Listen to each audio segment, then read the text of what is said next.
Hello everyone and welcome to my channel. Let me go straight to the point. I miss E3.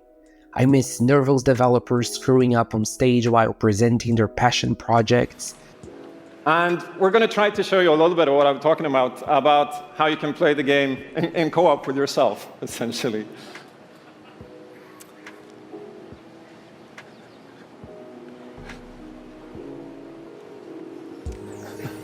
So this wasn't prepared. I miss those puzzling Just Dance performances. I miss Aisha Tyler. It's fitness for gamers, and there are no gyms, no awkward progress selfies, or overly enthusiastic instructors that make you want to punch them and then yourself in the face. I miss corporate mockery that would add fuel to the console war fire.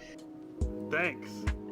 I miss watching celebrities being absolutely lost on stage. With Transference, we're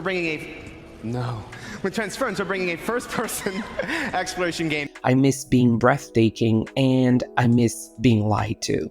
But above all, I miss having all of these things happening in a tight 3-day period instead of this never-ending array of webinars. On a logical level, I understand that this current format is actually great for publishers because they can control the narrative and don't have to share the spotlight with their competitors. I understand this is also great for big gaming vehicles like IGN and big influencers and streamers because they can have a string of videos, tweets, posts, etc. for every single one of these events for a whole month, and fans are going to have to check all of it because really, who has the time to watch every single one of these things? You know, among regular gamers like you and I.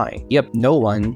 This is exhausting. Like the poet once said, ain't nobody got time for that. I feel like there has been a new event every other day for the past 3 weeks. I feel like we have been in suspended animation for a month because the next webinar might be the one to bring the goodness.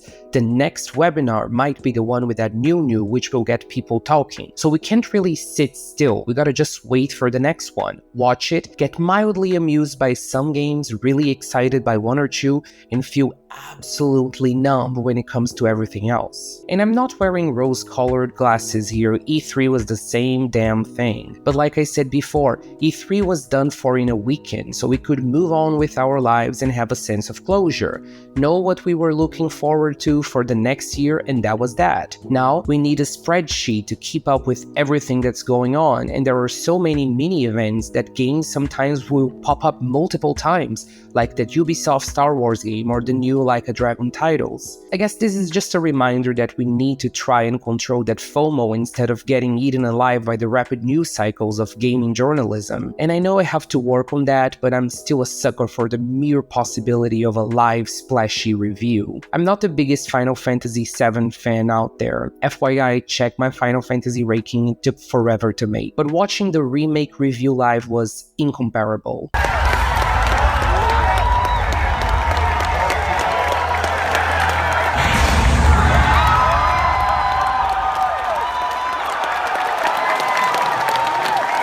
The audience's reaction on that huge stage, there's a magic about a live event like that these webinars with a bunch of trailers stitched together with some corporate screensavers masquerading as transitions cannot really replicate. Obviously, in the end, it is all a big YouTube stream to me, as it is for most people, but I miss those small touches. I miss the foreplay before a game was announced, that huge audience gasping at the mere sight of a studio's logo. Overall, I just miss E3. I guess I have to thank Geoff Keighley for trying and keeping the spirit of E3 alive. In his E3 thing, we had a live audience of a considerable size overreacting to pretty much anything. Geoff also brought out a celebrity at gunpoint to the stage, Nicolas Cage! a nervous game dev, and even a great and one more thing moment. Bless you, Geoff. And that's it for this mini rant. I guess I just have to try and control myself so that I don't let the media take control of my brain. But since for now I have absolutely failed at that, I might as well share with you guys what I thought about some of the games revealed in this year's Not-E3. Just so you know, I'm not going to talk about everything because there are obviously games that simply don't appeal to me. I'm not into fighting or racing games or military shooters, so what's the point in mentioning Street Fighter 6 and Call of Duty 27 Modern Warfare 8, yeah, I would just shit on the games, and I'm trying to be positive here. There's already too much unnecessary negativity in our hobby. So I'll only mention games and genres that actually appeal to me, which will also be a good opportunity for everyone to know what to expect from my channel moving forward. Here we go, in no particular order. Immortals of Aveum. This is a weird one for me. I feel like I should be all over this game, but there is something a little bit off about it.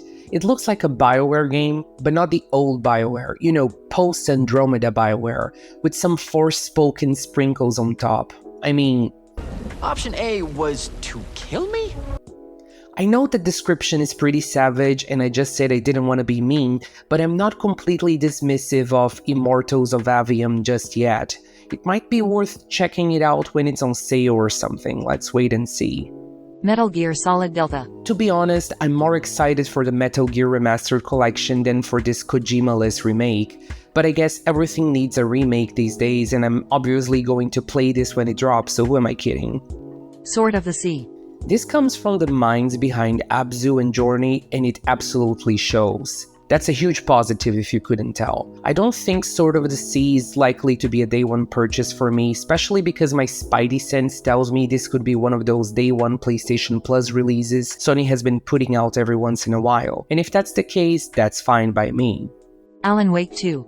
Oh boy, this one looks really great. I have been waiting for something like the X-Files from gaming, and I knew Remedy would be the studio to deliver it. I don't exactly get how the FBI agents fit into the story, but I'm here for it. This is also a reminder that I need to check that Alan Wake remaster to the backlog it goes. Final Fantasy 16. I'm obviously excited for this one, but bitter at the same time because I still don't own a PS5, so I'll have to watch as people play it from a distance. All I can say about it is that I agree with everyone that was saying that 16 looks too bleak and dark. There doesn't seem to be any levity in it. Every other game in the series, when treating dark themes, would all still present a glimmer of hope somewhere. I simply don't sense this in 16's promotional material. I guess we'll have to wait and see. And for those who have played the demo, let me know if this criticism is addressed there somehow. Final Fantasy VII Rebirth. Well, this one is another no-brainer, obviously. I'm obviously excited for this, and even more excited that there doesn't seem to be any Heartless floating around to wreck the story this time around. We are not out of the woods just yet, because Nomura can always find inventive new ways to make a straightforward story convoluted, but oh well, I'm here for it. Like a Dragon. Infinite Wealth. It took me forever to get used to the rebranding of the Yakuza series, but I get it. They probably wanted to distance the games from a criminal organization and also align the Western branding to the Japanese one. And as slow as I was, I probably got used to that faster than Ichiban noticed his Dawn was out. Hopefully the Ichi gang will all be back, Eri will get to appear in cutscenes, and we'll get a cabaret club to manage, because we haven't had one since Kiwami 2. Get on with the program, Sega. Like a Dragon Gaiden. The man who erased his name. I'll be honest here, I'm not excited about this one at all. I feel like having Kiryu back cheapens the supposed ending of his character arc in Yakuza 6, and it's not like the franchise needed it since Ichiban is so beloved by fans. Why not let Kiryu rest on his laurels and just pop up as a special guest star here and there? Oh, money of course. Oh well, moving on. Persona 3 Reload. I'm yet to play Persona 3, but really want to, so now I don't know what to do. Should I wait for this remake next year, or should I just play the recent remaster? If you could help me in the comments, I would appreciate it. By the way, what's the point of remastering and remaking the same game in less than a year? Wouldn't it make more sense to remake Persona 1 or the Persona 2 duology so that they are more in line with the other games? Or, you know, just get the ball rolling on P6, that would be great too. Persona 5 Tactica. I'm not excited for this one at all, actually. I'm actually pretty much over this never-ending milking of the P5 cast, especially because they never include the extra party members seen in Royal or Strikers. Justice for Wolf, man. Metaphor Refantasio. This one, on the other hand, looks awesome. A new Atlus IP with their usual stylish UI, some crazy convoluted lore, elves, fast-paced music, count me in. Sandland. I'm a sucker for anything with that distinct Akira Toriyama style, so this was a lock for me. It feels like Mad Max meets Dragon Ball and I'm here for it.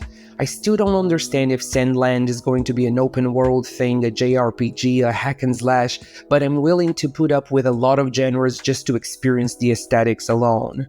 Palworld. This one is on my radar just for the nerve of the devs alone. Some of these monsters' designs are such blatant Pokemon ripoffs that I'm sort of impressed really. If I ever see it on some streaming service, I'll definitely check it out, unless it is an online thing. In that case, no thank you. Still Wakes the Deep. Oil rigs are inherently scary. You put on a moody atmosphere, creepy music, and some sort of supernatural threat in a first-person survival horror game, and you are set. Under the Waves. And here we have pretty much the same thing with an atmosphere that's more on the eerie side than properly scary. I'm all in when it comes to ocean stuff, so to the wish list it goes. High Water. Wow, great art direction, great soundtrack, a turn-based strategy gameplay paired with introspective boat rides. I'm here for it. Like I said, give me water and I'm there. Dragon's Dogma 2. I have actually never played the original Dragon's Dogma, but everyone gushes over its battle system, so I'll definitely check this one out, if the original isn't mandatory to follow the story. For those who have played the first one, by the looks of it, is one going to be necessary for this one? Tell me in the comments below. Chants of Sennaar. I absolutely love the art style on this one. I think it is a puzzle, but who knows. It feels like one of those cozy indie games with relaxing scores that you play before going to bed. Yes, please. Eternights. I'm surprised it took so long for someone somewhere to release a gory anime dating sim with hack and slash combat, because that's a match made in heaven really. This cutesy carnage mix reminded me of Elfen Lied for some reason. If you know your 2000s exploitation anime, you will probably connect these dots as well. Star Wars. Outlaws. Okay, my scorching hot take about how Ubisoft's Star Wars game would come and go without anyone carrying aged like milk, huh? Well, I'll be the first to admit that I'm here for Star Wars Outlaws. Yes, Ubi, give us everything we need. A snarky and cute but not creepy lead with a 1970s hairdo harking back to the original trilogy, an even cuter exolaudio companion thing, fun-looking combat, dialogue trees, no Jedis for a change. Could this finally break Ubisoft's streak of bad luck? One could hope. Cyberpunk 2077. Phantom Liberty. The nerve on CD Projekt Red to announce that pre-orders were up for this expansion made me laugh out loud. Just so you guys know, I played Cyberpunk 2077 on a PS4. I have been scarred for life, man. The bugs, the crashes. This game made things to my console I didn't even know were possible. But still, I'm a sucker for the setting, so I'll check this out eventually. Assassin's Creed Mirage. There was a bunch of AC on Ubisoft's Not-E3 thing, but the only thing that got me excited was Mirage. Sure, playing as past assassins on Nexus sounds cool, but I'm not really into VR, and the fact that Jade is going to be free to play on mobile means that it will present the most abhorrent microtransaction scheme Ubisoft has ever created. No thank you. Mirage, on the other hand, seems like classic AC. If only we could get a consistent modern time story arc one of these days, that would be great. Avatars. Frontiers of Pandora. I couldn't care less for Avatar as a franchise. I haven't even watched the second one yet, but I will tell you, the setup for the story seems to fit an open world well. If we are controlling a rogue Navi trying to stick it to the humans who once enslaved her, yeah, that totally works with the map clearing, tower climbing, loot collecting Far Cry formula. I'll probably buy the Ultimate Edition with all the DLC for 50% off in 3 years, because it looks fun. Prince of Persia. The Lost Crown. I wish I were more excited about this one. Having Prince of Persia return as a side-scrolling Metroidvania is inspired and harks back to the origins of the series. But at the same time, it is a little frustrating that we are actually not a prince, but a bodyguard named Saga who sort of looks like a Fortnite skin based on a wealthy TikToker trying to promote his SoundCloud stuff. So there's that. I'm not writing it off just yet like that failed Dante reboot, because who knows, maybe this new/old take on Prince of Persia might just be what the franchise needed. And I actually prefer this to a Sands of Time remake, to be honest. Good on Ubi for trying something new. Skull and Bones. No, I'm not waiting for this at all, it's never coming out. I just want to say that I like those dudes singing that theme song live. It was fun, you should check it out. Baldur's Gate 3. This thing has been in early access forever, hasn't it? Well, I have been patiently waiting for it because it looks cool as hell. I don't remember a thing about the original BioWare game, so hopefully they won't be necessary to understand what's going on. Speaking of BioWare, where were they in Not-E3? Are we really gonna have to wait for the Game Awards in December to get yet another CGI trailer for Dragon Age or Mass Effect? Just cobble together a Dragon Age Legendary Edition so that I can play Origins again, BioWare.